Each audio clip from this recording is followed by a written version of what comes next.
You ever wonder why your FURINA isn't doing the damage she's supposed to? Or maybe your team isn't getting the support it needs from her. Maybe she needs correction. Or, well, her build needs correction. Before we dive into her kit, if you like this video, leave a like and subscribe. I make videos about character builds and Genshin's mechanics. Yes, a lot of other Genshin YouTubers do the same thing, but I'm funny sometimes. I'm not like other Genshin YouTubers. Alright, we can talk about FURINA now. This video is not gonna be a full guide because, well, yeah, I'm just gonna talk about and explain some of her gameplay mechanics. Let's talk about talent leveling first. Her normal attack is a fancy combo of sword swings, so like a typical off-fielder, it's all form and no function.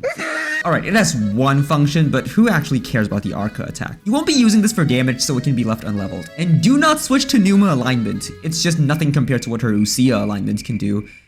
Well, unless she's C6, because of course it's only useful at C6. Between her skill and burst, a lot of people think the skill should be leveled first for her personal damage, and well, yeah, it's true that her damage comes from her skill. I believe you should level her burst first, as it buffs her teammates as well as herself, and the buff scales pretty heavily with talent level. The skill can be leveled at around the same time for her personal damage, but the burst should be prioritized. Plus, at level 9 at max fanfare, the damage bonus you get is 69%, which is nice! Moving on to weapons, her best in slot is obviously her signature Splendor of Tranquil Waters. Or is it? It's a good weapon, but in a lot of situations, it doesn't beat out other weapons by a lot because of her energy requirements, especially if she's the only Hydro character on the team. If she has low ER needs, then yeah, this weapon and other damage-focused 5-star options will be significantly better than the ER swords, but in most cases, this weapon is kinda like Yelan's weapon. You know, bait. Her best 4-star options are free-to-play accessible too, being the Pipe and even the Festering Desire if you're a fossil like me. I have it, but I prefer how silly the Pipe looks on her. I just wish it had an Arca glow, because now that I finally get to match a Fontanian character with a Fontanian weapon, you're telling me I don't even get an Arca glow? If this isn't a scam, I don't know what is. She's also one of the characters who actually look good with Fav. Well, at least in her Numa outfit, which you'll realistically never use. Better than nothing, and well, you can't go wrong with Fav. Fav is Fav. Is there any artifact set worth using on her other than Golden Troupe? Well, no. Most of her damage comes from her skill, which is exactly what the set is focused on, and since she'll be off the field most of the time, her skill will receive an almost unconditional 70% damage bonus, and that's pretty huge. I mean, I don't know, this is pretty cool and all, but I mean, I don't see the thing working underwater. Plus, it even works underwater. I'll take your entire stock! There are a few other sets that seem to work well on her, but actually don't. The Vorukasha's glow set will buff your damage when you take damage, but FURINA's HP drain mechanic doesn't count as taking damage.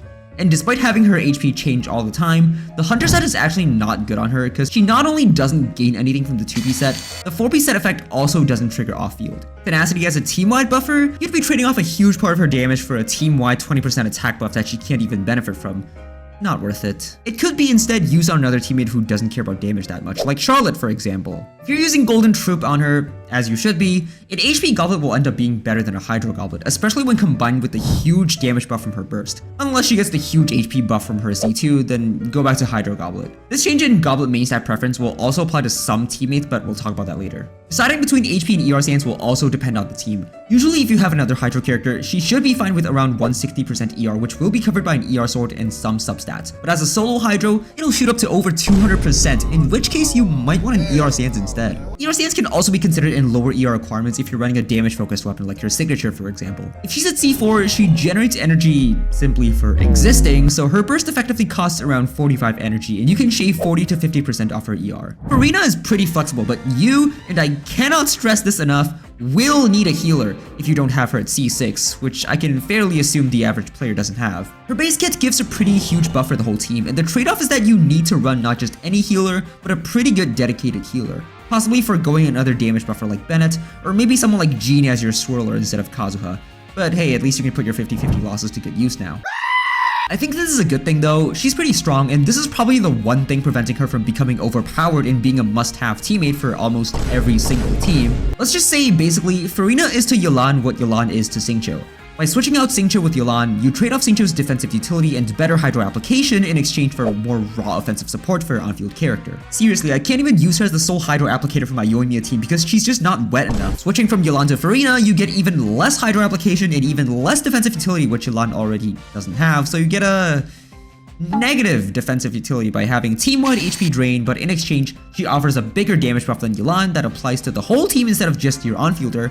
And while it still ramps up like Yelan's buff, you start off with an already big buff. Just, you know, make sure to cast your big healing after Furina's burst.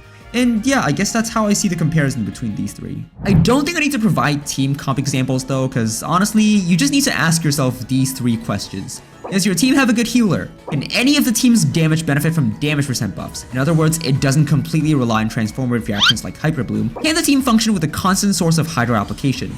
If you answer yes to all three questions, congratulations! Furina can fit in it.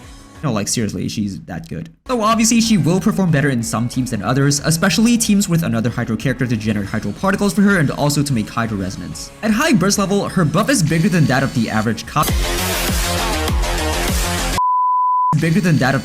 Kazuha build outside of VV debuffing, and she universally buffs all elements, including physical, so you can even play Eula with her if you want.